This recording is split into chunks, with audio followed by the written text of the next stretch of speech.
Breaking news చూస్తున్నాం. మద్యం అమ్మకాలు పెంచేందుకు చంద్రబాబు ప్రభుత్వం నిర్ణయించింది. ఏపీ ఎయిర్పోర్టుల్లో వైన్ షాపులు బార్లకు అనుమతిచ్చింది. తిరుపతి మినహా అన్ని ఎయిర్పోర్టుల్లో మద్యం విక్రయాలు సాగించేందుకు అనుమతిచ్చింది. ఎయిర్పోర్ట్ లో వైన్స్ బార్లకు 24 గంటలు అనుమతిని తప్పనిసరి చేసింది.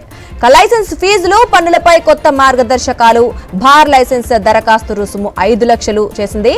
మద్యం షాపుల దరఖాస్తు రుసుమును 2 లక్షలకి చేసింది. ఎయిర్పోర్టుల్లో వైన్ షాప్ ఎక్సైజ్ ట్యాక్స్ కూడా 1 కోటి, అలాగే 20 లక్షల సర్క్యులేషన్ దాటిన ఎయిర్పోర్టుల్లో బార్లకు ఎక్సైజ్ ట్యాక్స్ ను 25 లక్షలుగా చేసింది. 20 లక్షల లోపు సర్క్యులేషన్ ఉంటే 15 లక్షలు. ఇప్పటికే ఏపీలో విచ్చలవిడిగా మద్యం అమ్మకాలు సాగుతుండటంతో ఇప్పుడు ఈ ప్రైవేటు వైన్ షాపులు, పర్మిట్ రూములు పెంచడంతో బెల్ట్ షాపులతో విచ్చలవిడిగా మద్యం అమ్మకాలు సాగించేందుకు ప్రణాళిక చేసింది. ఇటీవలే బీచ్ల్లో కూడా బీచ్ షాక్స్ ఏర్పాటు కూడా ఉత్తర్వులు జారీ చేసింది కూటమి ప్రభుత్వం.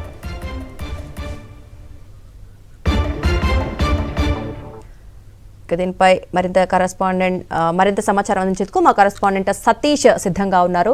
సతీష్, చూస్తున్నాం ఏపీలో మద్యానికి విచ్చలవిడిగా అనుమతులు మంజూరు చేసినట్లుగా చూస్తున్నాము. ఏంటి అప్డేట్స్, మరి దీనికి రీజన్స్ ఏం చెప్తున్నారు? ఆంధ్రప్రదేశ్ రాష్ట్ర చరిత్ర ఇప్పటి వరకు ఎప్పుడు కూడా ఎయిర్పోర్ట్లో మద్యం అమ్మకాలు అన్నవి అందుబాటులో లేవు. ముఖ్యమంత్రి చంద్రబాబు ప్రభుత్వం తాజాగా జరిగినటువంటి కేబినెట్ సమావేశంలో తీసుకున్నటువంటి నిర్ణయం మేరకు ఏపీలో ఉన్నటువంటి తిరుపతి మినహా మిగిలినటువంటి అన్ని ఎయిర్పోర్టుల్లో కూడా వైన్ షాపులు, బార్లు ఏర్పాటు చేసుకోవడానికి అవసరమైనటువంటి అనుమతులు ఇస్తూ రాష్ట్ర ప్రభుత్వం ఉత్తర్వులు జారీ చేసింది. కేవలం మద్యాన్ని ఎక్కడంటే అక్కడ అందుబాటులోకి తీసుకురావాలి, మద్యం ఎక్కడ కావాలన్నా దొరికేలాగా చేయాలి, మద్యం అమ్మకాలను విపరీతంగా పెంచి ఆ తెలుగుదేశం పార్టీ లిక్కర్ సిండికేట్లకు లాభాలు వచ్చేలా చేయాలనే ఒకే ఒక ఉద్దేశంతో చంద్రబాబు ప్రభుత్వం నిర్ణయం తీసుకుంది.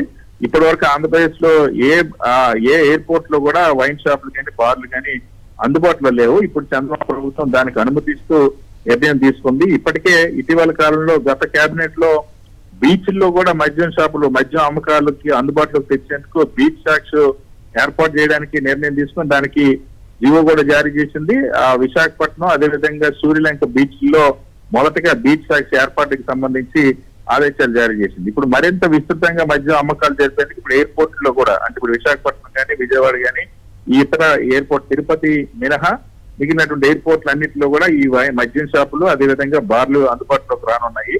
రాష్ట్రంలో ఇప్పటికే అత్యధికంగా మద్యం అమ్మకాలు జరుగుతూ ఉన్నాయి. గత ఏడాది కంటే ఈ ఏడాది దాదాపు ఇప్పటికే 70% వరకు బీర్ల అమ్మకాలు, 40% వరకు మద్యం అమ్మకాలు పెరిగినటువంటి సందర్భం ఉంది. మద్యం విచ్చలవిడితనం, బెల్ట్ షాపుల వల్ల, పర్మిట్ రూముల వల్ల, వైన్ షాపులు 24 గంటల్లో కూడా మద్యం అందుబాటులో తీసుకురావడం వల్ల విపరీతమైన క్రైమ్ రేట్ పెరుగుతుంది, నేరాలు పెరుగుతున్నాయి, మహిళల మీద అఘాయిత్యాలు చాలా తీవ్రంగా పెరుగుతున్నాయి. ఇలాంటి తరుణంలో ఇప్పుడు మరింత విస్తృతపరిచేందుకు అటు బీచ్ షాక్స్ ఏర్పాటు చేయడం, ఇప్పుడు ఎయిర్పోర్ట్ లో కూడా వైన్ షాపులు, బార్లు అందుబాటులోకి తీసుకురావాలని ప్రభుత్వం నిర్ణయించడం పట్ల విమర్శలు వెలువెత్తున్నాయి.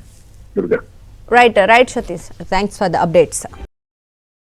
మరిన్ని అప్డేట్స్ కోసం ఛానల్ ను సబ్స్క్రైబ్ చేయండి. నోటిఫికేషన్స్ కోసం బెల్ ఐకాన్ పై క్లిక్ చేయండి.